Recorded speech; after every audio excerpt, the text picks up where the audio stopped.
رسول اللہ صلی اللہ علیہ وسلم نے ارشاد فرمایا رب کاسیات عاریات، بہت سی عورتیں، صنفان لم ارہما، آپ صلی اللہ علیہ وسلم نے فرمایا دو قسم کی مخلوق ایسی ہے جو میں نے نہیں دیکھی. کیا مطلب؟ وہ میرے زمانے میں نہیں پائی جاتی، وہ بعد میں آئیں گے.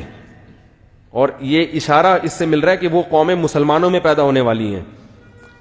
فرمائے ایک ظالم حکمران جو عوام پہ ظلم کریں گے، ہر وقت کوڑا لٹکا رہے گا ان کا. دوسرا فرمایا کاسیات عاریات، ایسی عورتیں جو لباس پہننے کے باوجود برہنہ ہوں گی، ان کا لباس جسم پہ ہونا نہ ہونا برابر ہوگا.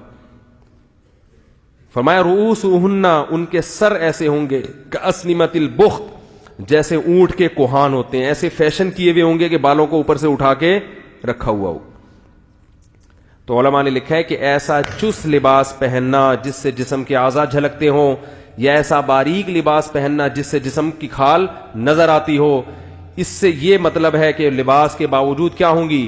برہنہ. اور آپ صلی اللہ علیہ وسلم نے فرمایا ایسے ظالم حکمران اور ایسی عورتیں لا یجدن ریح الجنہ وان ریحها لیوجد من مسیرۃ کذا وکذا، یہ جنت کی خوشبو بھی نہیں پائیں گی، حالانکہ جنت کی خوشبو تو اتنے سال کی مسافت سے محسوس ہونا شروع ہو جائے گی. اتنا دور رکھے گا، چاہے یہ نماز پڑھیں، چاہے حج کریں، چاہے زکوٰۃ دیں، لیکن آپ صلی اللہ علیہ وسلم کی حدیث کے مطابق یہ جنت میں نہیں جا سکتی.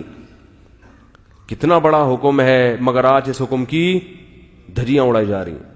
ایک بات میں بار بار کہتا ہوں، دیکھو اپنی بیٹیوں کو پراپر ڈریس پہنایا کرو. لوگ کہتے ہیں ہماری بیٹی ہمارے قابو میں نہیں ہے. بالغ ہونے کے بعد اگر قابو میں نہیں ہے تو بات سمجھ میں آتی ہے. بچیاں تو قابو میں ہی ہوتی ہیں نا. کسی بھی دیندار کو کھڑا کر دو، اس کے بیٹے کا لباس دیکھو اور اس کی بیٹی کا لباس دیکھو. ابھی میں ہانگ کانگ گیا نا، مردوں کے پورے کپڑے ہیں، پورے نا، ان کا بس نہیں چل رہا ہوتا، منہ بھی چھپا لیں وہ. اور ان کنٹریز میں خواتین کے کپڑے کیا ہیں؟ شارٹ، 2-4 اسٹیکر کہیں سے ادھار لے کے، وہ بھی ایسا لگتا ہے جیسے پتہ نہیں کیا تکلف ہے بھائی. بعض ایک صاحب کہنے لگے ان سے بولو کہ اس تکلف کی ضرورت کیا تھی آپ کو، خام خواہ کی ٹینشن. مرد پورے، اور عورتوں کا وہی کلچر کہاں آ رہا ہے ہمارے معاشرے میں. اور کیسے آ رہا ہے؟ والدین اپنی بچیوں کے لیے ایسے کپڑے لے کر آ رہے ہیں. ابھی تو بچی ہے بھائی، اگر وہ ابھی بچی ہے تو وہ بھی تو بچہ ہے، اس کو بھی چڈی پہناؤ، بنیان پہنا کے باہر نکال دو اس کو. بیٹے کو، اپنے بیٹے کو چڈی بنیان نہیں، بیٹے کو پراپر ڈریس پہنائیں گے پورا. بیٹی کو کیا کریں گے؟ آدھی پنڈلیوں کی فراکیں، سلیو لیس فراکیں ان کو پہنائیں گے، آدھی پنڈلیوں کی شلواریں اور سلیو لیس ان کو فراکیں پہنائیں گے. تو یہ اس کی علامت ہے کہ آپ ان کی صحیح تربیت نہیں کر رہے. بچے کو پراپر ڈریس پہنا کے اس کا عادی بنانا پڑتا ہے. اس سے بچے میں حیا پیدا ہو جاتی ہے، شرم پیدا ہوتی ہے. آپ نے دیکھا ہوگا جو لوگ اپنے بچوں کو کپڑے نہیں پہناتے نا، چڈی بنیان میں ہی بچے گھومتے رہتے ہیں، وہ پھر بڑے ہو کر بھی چڈی بنیان میں.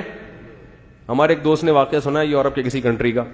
وہ یہاں سے نا بچی کا رشتہ تھا، کہیں رشتے کے سلسلے میں کہیں گئے کسی ملک، تو لڑکے والوں نے ان کو بلایا. تو وہ جو لڑکی کے ابا تھے انہوں نے کہا وہ سسر جو یعنی لڑکا ہے اس کو بلاؤ. لڑکا کہیں جاگنگ کر رہا تھا چڈی پہن کے. اس کو پتا چلا جی تمہارے رشتے والے آئے ہوئے ہیں. اس نے کہا ٹھیک ہے، بہت خوشی ہوئی، میں آ رہا ہوں.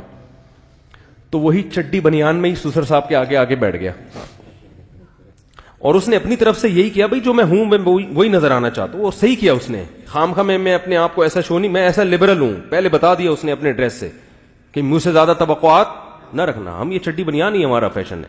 تو چڈی بنیان میں آ کے سسر صاحب کے سامنے بیٹھ گئے. انہوں نے کہا بھائی تو لڑکی والے جب ہمارے یہاں جب آتے ہیں تو بندہ کہیں سے ادھار ہی لے لیتا ہے پتلون. کیا خیال ہے بھائی؟ اس موقع پر تو ہر آدمی کم از کم پراپر ڈریس میں بیٹھتا ہے نا. نہیں ہے تو کہیں سے ادھار لے لیتا ہے، شرٹ ادھار لے لیتا ہے، بعد میں واپس کر دیتا ہے کہ بھائی چلو ابھی فی الحال. تو یہ اتنا لبرل. وہ خیر انہوں نے انکار کر دیا اور بہت اچھا کیا انہوں نے انکار کر دیا. تو کیا ہے کہ بچپن سے آپ اگر مکمل لباس پہنائیں گے بیٹے کو بیٹی کو تو وہ لباس کا عادی